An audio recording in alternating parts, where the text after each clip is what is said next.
युवा साथियों, अध्यापक भर्ती लेवल 1, 2 का परिणाम व जोइनिंग कब होगी तथा पीटीआई भर्ती में चयनित अभ्यर्थियों का जिला आवंटन और उनके नियुक्ति आदेश कब जारी होंगे, और जो शिक्षा विभाग की नई भर्तियां और फायरमैन और वन रक्षक का रिजल्ट, इन सबको लेकर मैं आप लोगों से एक बार फिर चर्चा कर रहा हूं। साथियों, अध्यापक भर्ती के लिए मैं आपको बता दूं, लेवल 1 में लगभग 23 जिलों का कार्य हो चुका है।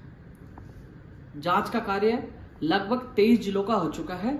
और सबसे अच्छी बात आपके लिए सुखद एक बात है कि जो जिलों का जांच का कार्य चल रहा है, साथ साथ में फीडिंग का कार्य भी चल रहा है, डेटा फीडिंग का भी कार्य चल रहा है। क्योंकि जांच के कार्य के बाद यदि अलग से फीडिंग बाद में करते तो कम से कम 5 से 7 दिन लगते फीडिंग होने में और फिर परिणाम में देरी होती। इन्होंने क्या किया, जांच कार्य के साथ साथ जिले वाइज वो डेटा भी फीडिंग कर रहे हैं। क्योंकि जैसे जैसे जांच हो रही है, जैसे डेटा को फीडिंग कर रहे हैं, ये अच्छी बात है, क्योंकि बाद में अलग से डेटा फीडिंग के लिए समय नहीं लगेगा। अब देख लीजिए, 33 में से 23 जिलों की डाटा चेक हो चुका है, जांच हो चुकी है। साथियों, एक चीज और मैं आपको बताऊं कि कर्मचारी चयन बोर्ड में इस बार पहली बार वो हर बार ये चर्चा कर रहे हैं कि 24 तारीख तक हमें किसी भी हालात में परिणाम जारी करने की वो कोशिश करेंगे, वो लक्ष्य ले रखा, क्योंकि उनको पता है कि वो 25 तारीख को बड़ी संख्या में आ रहे हैं। मेरी आज जब कर्मचारी चयन बोर्ड में किसी से बात हुई तो ये कह रहे थे, उनको ये टारगेट दिया गया साहब 24 तक कर दीजिए, 25 को वो फिर आएंगे, फिर माथापच्ची होगी। तो देख लीजिए, युवाओं की ताकत का एहसास, आप लोगों की एकजुटता का एहसास कि उस 24 तक का टारगेट लेकर लेवल 1 को कर्मचारी चयन बोर्ड कार्य कर रहा है।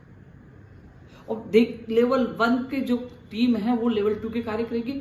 आपको मैं स्पष्ट कर दूं, लेवल 2 का डाटा 14 तारीख को ही कर्मचारी चयन बोर्ड पहुंच गया था। अब जैसे जांच का कार्य हो गया, जांच के कार्य के बाद दूसरी टीम परिणाम का कार्य करेगी लेवल 1 का। जैसे परिणाम का कार्य शुरू होगा और जो जांच वाली टीम लेवल 2 में लग जाएगी। तो हमारा लक्ष्य यही है कि जल्द से जल्द जो हमें आश्वासन दिया था कि 24 तक तो लेवल 1 का और सितंबर के प्रथम सप्ताह से लेवल 2 के विषय अनुसार परिणाम जारी करना शुरू कर देंगे। साथियों, आप लोगों की दुआओं से मेरी तबियत में सुधार हुआ है और आज मैंने अंत्याग जो चल रहा था, अनशन मेरा चल रहा था, वो भी तोड़ा है, क्योंकि आप लोगों की संघर्ष की जो हम प्रयास और संघर्ष कर रहे थे उसकी जीत हुई। और कर्मचारी चयन बोर्ड अध्यक्ष की रात को 1 बजे, जब हम लोग कल वहां प्रदर्शन कर रहे थे, ड्रिप मेरी लगी हुई थी, तबियत खराब थी, सोशल मीडिया में एक ही आवाज थी कि अध्यक्ष की नियुक्ति क्यों नहीं की जा रही। हालांकि सरकार से मैंने मांग की है कि जो सदस्य को पद रिक्त है उन पर भी नियुक्ति की जाए, जिससे भर्तियों का कार्य तेज गति से हो। तो साथियों, रात को 1 बजे आदेश होना, आप सोच लीजिए आप लोगों में कितनी ताकत है, आपके संघर्ष में कितनी ताकत है। जो 23 तारीख की जो अफवाह उड़ रही थी, 23 तारीख को इस्तीफा नहीं, 8 जुलाई को ही कर्मचारी चयन बोर्ड अध्यक्ष हरिप्रसाद शर्मा जी ने सरकार को इस्तीफा दे दिया था। 1 महीने से ज्यादा समय लग गया अध्यक्ष बनाने में, लेकिन खैर माननीय मुख्यमंत्री जी ने घोषणा की और अध्यक्ष बने। तो अब जिस प्रकार उन्होंने आज पदभार संभाला है, तो लगता है वो काम भी तेज करेंगे, क्योंकि उन्होंने लापरवाही नहीं की कि कल संभाल लेते, लेकिन उन्होंने आज संभाला है, यानी समय बर्बाद नहीं किया। ऐसा लगता है नए अध्यक्ष काम में रुचि दिखाएंगे, तेज गति से काम करेंगे, ये हम आशा करते हैं। तो साथियों, लेवल 1 और 2 के लिए मैं बता दिया, यदि 24 तक नहीं निकालते तो 25 तारीख को इतनी संख्या होनी चाहिए कि इनको 25 को ही रिजल्ट जारी करना पड़े, क्योंकि रिजल्ट जारी होने के बाद हमारा दूसरा चरण है यहां से डेटा कर्मचारी चयन बोर्ड से बीकानेर पूछाना और फिर उसका जिला आवंटन और नियुक्ति आदेश जारी करवाना, ये भी हमें काम करना है। तो आप ध्यान रखना, 25 तारीख का टारगेट आप रखना। लेवल 2 के अभ्यर्थियों को मैं कहना चाहूंगा, लेवल 1 में बड़ी एकता, बड़ी संख्या में 3 अगस्त को आए थे, जिसका परिणाम इन लोगों को मिल रहा है, और बड़ी संख्या में फिर 25 को आ रहे हैं। लेकिन आप भी साथ आइए, 1 के 11 होंगे, दोनों मिलेंगे, क्योंकि इनका तो अंतिम स्टेज में, इनकी ताकत से आपका कार्य और तेजी से चलेगा, जल्द आपका परिणाम आएगा, और आपके छोटे से सहयोग से इनका कार्य भी तेज होगा। यानी कि मिलजुल कर हम लड़ेंगे तो दोनों भाई, दोनों परिवार, दोनों जो लेवल 1 और 2, हम परिवार ही हमारा, सबका भला होगा। इसलिए 25 अगस्त को सुबह 10 बजे कर्मचारी चयन बोर्ड का हमारा लक्ष्य है। हजारों की संख्या में पहुंचे, तमाम अभ्यर्थियों से अपील है, 25 अगस्त को सुबह 10 बजे कर्मचारी चयन बोर्ड आप लोगों को पहुंचना है। लेवल 1 का परिणाम भी जारी हो गया, तो भी इसलिए आना कि डेटा पूछा कर, क्योंकि डेटा पूछने में कई बार 10-10 दिन, 15-15 दिन लगा देते, जैसे पिछली भर्तियों में, पीटीआई में कई भर्तियों में लगे हैं, पहले भी लगे, प्रयोगशाला सहायक में कितना समय लगा, तो वो समय नहीं लगे। मैं पुनः कह रहा हूँ, डेटा भेजने में 10-10, 15-15 दिन लगा देते हैं। तो वो समय नहीं लगे, परिणाम जारी हो जाता है लेवल 1 का, तो डेटा पहुंचाने के लिए आपको आना, नहीं जारी करते हैं तो 25 तारीख को जारी करवाने के लिए लेवल 1 को आना, लेवल 2 को इसलिए आना कि तेज गति से आपका काम हो और आपका परिणाम जल्द जारी हो, जिससे आपकी भर्ती आचार संहिता में नहीं उलझे। और मैं वादा करता हूं आप लोगों को सहयोग रहा तो आचार संहिता में आपकी भर्ती को नहीं उलझने दूंगा, यदि आप रणनीति से काम किया जो हम बना रहे हैं उसके अनुसार। अब मैं पीटीआई भर्ती के लिए चर्चा कर लूं। पीटीआई भर्ती की जो तमाम अभ्यर्थी हैं, कल हम लोग, मैं खुद अभी सुबह 4 बजे जयपुर से निकलूंगा, 11 बजे मैं बीकानेर निदेशालय पहुंच जाऊंगा। आप भी अधिक से अधिक संख्या में पूछिए, आप जल्द से जल्द, हमारा लक्ष्य है कि आप इसी अगस्त महीने में आप लोगों की नियुक्ति मिले और आपके सपने पूरे हों। एक चीज मैं स्पष्ट कर दूं चयनित अभ्यर्थियों को, दूसरा जो अभ्यर्थी कहते हैं कि उपेंद्र यादव फर्जी अभ्यर्थियों को बाहर करने में मदद नहीं कर रहे, 2018 में बड़ी आवाज उठा रहे, तो मैं आपको बता दूं 25 जुलाई को एक भी अभ्यर्थी पीटीआई भर्ती के फर्जी डिग्री के लिए कोई भी नहीं था वहां खेल प्रमाण पत्र के लिए। आप राजस्थान पत्रिका उठा के दे दीजिए, 25 जुलाई को हमने आवाज उठाई है जयपुर में, नहीं होने के बावजूद मैंने आवाज उठाई है। और जो कोई लोग कह रहे थे उपेंद्र यादव सहयोग नहीं करे, कल उन्होंने धरना दिया और जिनका डेलीगेशन जब मुख्यमंत्री हाउस, जो वहां मुख्यमंत्री ऑफिस में पूछा इनका डेलीगेशन, और जब उनको सच्चाई का पता चला कि मैं कितने सबूत दे के आऊं फर्जीवाड़ों के खिलाफ कार्रवाई के लिए, कानून के लिए और नियम संशोधन के लिए, इनको भी एहसास हुआ जो लोग मुझे भला बुरा कह रहे थे, उनको उन अधिकारियों ने कहा कि ये देखिए उन्होंने कितने सबूत दिए। तो साथियों, मैंने बहुत कुछ किया है और निदेशक महोदय जी को मैंने बोला, कल भी मैंने निदेशक महोदय जी से मेरी बात हुई थी, तो मैंने उनको कहा था कि साहब फर्जी कोई भी, सबको उनको रोक देना। और मैं आपको बता दूं, जो फर्जी डिग्री की बात कर रहे हैं, फर्जी खेल प्रमाण की बात कर रहे हैं, मैं फर्जी लोगों के साथ बिल्कुल भी नहीं हूं। कल मैं जब बीकानेर जा रहा हूं तो आपका एक अभ्यर्थी मेरे साथ चलेगा, मैं साथ लेके जाऊंगा और आपके सामने कहूंगा कि साहब जिला आवंटन तत्काल करिए, नियुक्ति आदेश तत्काल करिए, जो बिल्कुल सही है, जो गलत नहीं है। और जो फर्जी है, जिनकी शिकायत मिल रही है, जो संदिग्ध है, जिनकी कर्मचारी चयन बोर्ड ने शिकायत की है, जिनकी जो आप लोग जांच में फर्जी पाएंगे, उनको रोके, उनको ज्वाइनिंग मत दीजिए जब तक उनका निस्तारण नहीं हो जाए। और यदि वो फर्जी है तो उनको बाहर करिए और उनके खिलाफ नए अभ्यर्थियों को लीजिए, मैं खुद मांग रखूंगा। लेकिन ऐसा नहीं है, मान लीजिए 15 लोग हैं, 15 में 5 फर्जी है, तो 10 लोगों को किस बात की सजा मिले? आप 5 को रोक दीजिए, 5 को बाहर कर दीजिए, कम से कम 10 लोगों को ज्वाइनिंग मिले, 10 परिवारों को तो भला हो।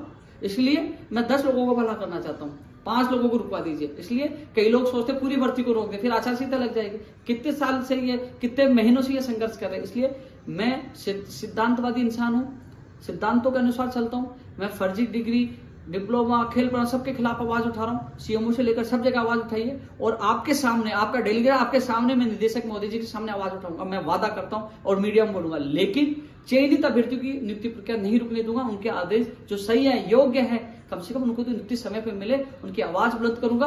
तत्काल उनके ज्वाइनिंग आदेश, तत्काल उनका जिला आवंटन, दोनों साथ हो, ये मांग को लेकर कल सुबह हम बड़ा प्रदर्शन कर रहे हैं, बीकानेर निदेशालय के घेराव कर रहे हैं। जो तमाम अभ्यर्थी हैं जो सोच रहे हैं कि आज हमारा भविष्य लटक गया है, और मैं आपको बता दूं ऐसे हालात रहा तो पता नहीं भर्ती कब तक लटक जाएगी, और फिर सब लोग राजनेता, सब लोग चुनाव में बिजी हो जाएंगे। इसलिए कल का दिन सभी के लिए महत्वपूर्ण है।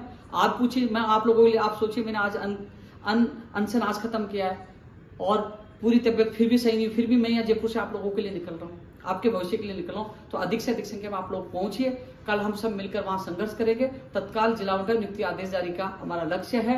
एक चीज और मैं आपको बता दूं, लगभग जो लोग कह रहे हैं, अब मुझे नहीं पता कमेटी ने क्या काम किया है, मेरे निदेशक महोदय जी से ये बात हुई थी कि हमारी तरफ से कोई काम पेंडिंग नहीं है। 16 तारीख को, यानी कल, एक लेटर यहाँ कर्मचारी चयन बोर्ड, एक लेटर आया था, 100 पता नहीं कि 100 के करीब ऐसे अभ्यर्थी थे जिनके खेल प्रमाण पत्र अंकों को लेकर जो डिस्प्यूट हुआ था, कि उनके अंकों को लेकर कि कमती ज्यादा का जो अंकों का डिस्प्यूट था, उस मामले में इनसे रिपोर्ट मांगी है कि आप इसको वेरीफाई करके भेजिए, आप इसकी जांच करिए फिर भेजिए। इस संबंध में आज कर्मचारी चयन बोर्ड सचिव साहब से बात हुई है, उन्होंने कहा कि कल हम भेज देंगे, कल के लिए कहा है, कल ये लेटर भेज देंगे। उन्होंने, निदेशक महोदय जी ने कहा कि मैं 15 अगस्त का वादा निभाने के लिए मैं तैयार था, लेकिन क्या हुआ, जांच के दौरान जो गड़बड़ियां पकड़ी गई, उन गड़बड़ियों को दूर करना मेरा कर्तव्य था और मैंने इस संबंध में लेटर यहां भेजा है। और वास्तव में 16 तारीख को यहां मेल कर दिया था। अब उसका जवाब के लिए मैं खुद आज सचिव साहब से बात की, मैं खुद कर्मचारी चयन बोर्ड आज जाके आऊं, लेटर हम कल वहां पूछवा देंगे।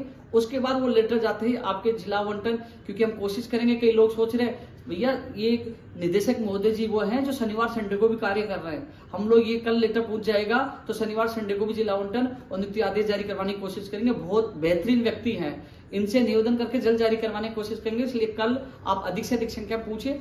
जो आया है, जो उन्होंने वेरीफाई के लिए भेजा है, वो कल वो लेटर चला जाएगा। लेटर यहाँ आ चुका है और कल के लिए मुझे सचिव महोदय जी ने कहा है, मैं बात की है, मैंने कहा कि कल भिजवा देंगे, तो उम्मीद करता हूँ कल भिजवा दें। तो कल पीटीआई भर्ती के जो तमाम अभ्यर्थी हैं जो फर्जी डिग्रियों के लिए आवाज उठा रहे हैं, उनका एक प्रतिनिधि आ सकता है, और जो चयनित अभ्यर्थी हैं जिनको चाहिए समय पे ज्वाइनिंग, अगस्त में स्कूलों में जाना चाहते हैं, वो लोग अधिक से अधिक संख्या में कल बीकानेर निदेशालय पूछे। फायरमैन और वन रक्षक भर्ती का भी रास्ता हमने निकाल लिया है। उन लोगों को जो कोर्ट में मामला चल रहा है एक सर्विसमैन का, उनके पोस्टों को वैकेंट करके और अभ्यर्थी की परिणाम निकालकर प्रक्रिया शुरू करना, ये एक रास्ता निकाल रहे हैं। तो आप चिंता मत करिए, वन रक्षक का भी आएगा परिणाम, फायरमैन का भी आएगा, और अध्यापक भर्ती लेवल 1 और 2 का भी आएगा। हर युवा के लिए हम संघर्ष कर रहे हैं। आपने देखा कि जब कर्मचारी चयन बोर्ड अध्यक्ष इस तरह देके चला, कोई नहीं बोल रहा था, 1 लाख नई भर्ती के लिए कोई नहीं बोल रहा था। हर युवा की आवाज मैं उठा रहा हूं, और आप लोगों को मैं बता दूं 10 सितंबर तक मैं आपकी आवाज यूं उठाता रहूंगा। उसके बाद मैं थोड़ा बिजी हो जाऊंगा, मुझे कहीं बाहर जाना है, और फिर अक्टूबर में आचार संहिता लग जाएगी, और फिर आपका नया अध्यक्ष बेरोजगार महासंघ का भी आप लोगों को मिल जाएगा। लेकिन मैं चाहता हूं 10 अगस्त तक बेहतरीन तरीके से काम करूं, और जितने लोगों को न्याय दिला सकता हूं, जितने लोगों को सपने पूरे कर सकूं, ये मेरा सौभाग्य होगा। तो साथियों, कल सुबह 10 बजे बीकानेर निदेशालय मिलते हैं, और 25 तारीख को जयपुर कर्मचारी चयन बोर्ड सुबह 10 बजे मिलते हैं। धन्यवाद।